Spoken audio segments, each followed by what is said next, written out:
The penultimate episode of Season 1 reveals Rip's background as we learn how he became a part of the Yellowstone Ranch. Back in July 1997, Rip arrived home to discover that his father had killed his brother and his mother. This kicked off Rip's cycle of violence as he picked up a frying pan and used it to kill his father. Rip then got out of Dodge and he was found on a hayloft on the Yellowstone Ranch.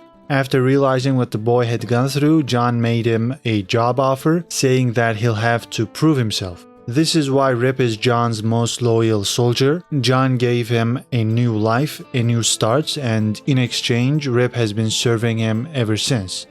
Back to the present, Rip is in trouble because he could be charged with a felony for killing a bear, and the Fish and Wildlife Service might think that Rip got rid of the tourists to hide the fact that he killed the animal. John and Sheriff Haskell both think that Rip should have just buried the tourists to evade the attention of feds.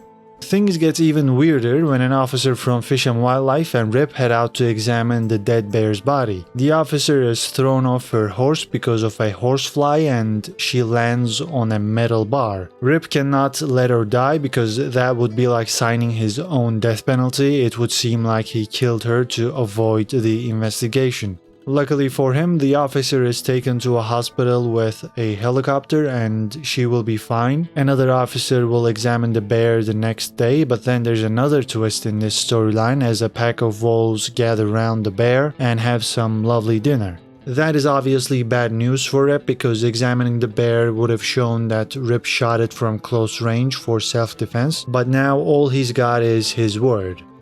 Casey is going through a rough patch as well. First, he discovers that the dinosaur skeleton near his property has been stolen, and then Monica tells him that she'd like him to leave because she wants to protect Tate from John. Casey brought John back into their lives, and Monica doesn't want anything to do with him, which is why she bids farewell to Casey after he admits that he killed Monica's brother Robert.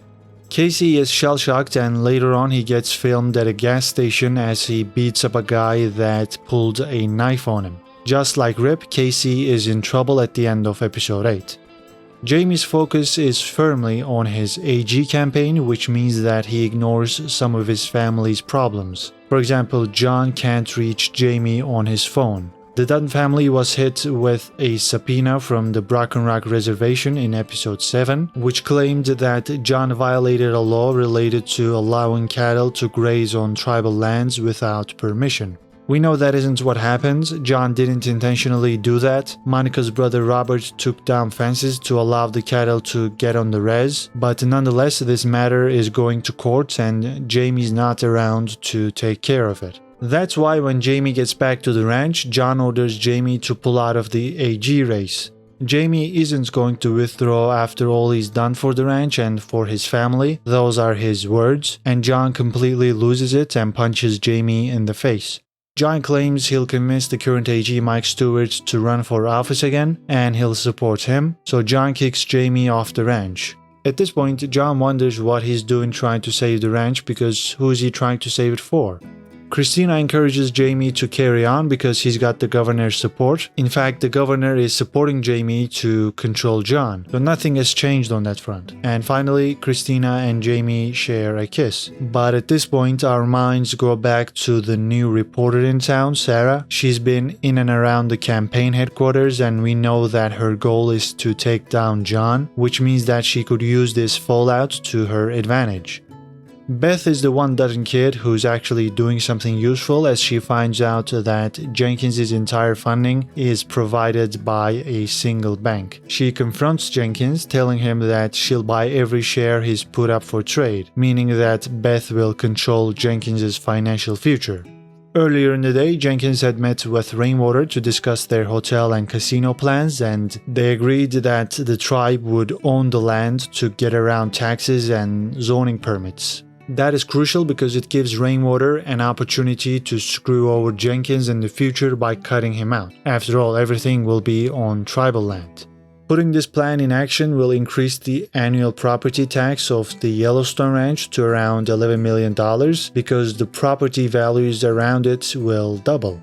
Last but not least, Walker has a chat with Rip about the situation at the ranch. Walker has had time to evaluate what's been going on, and he figured out that this is basically like the mafia. So he tells Rip that he won't do anything illegal. Rip says it's too late for that because Walker has already been branded and he belongs to the ranch.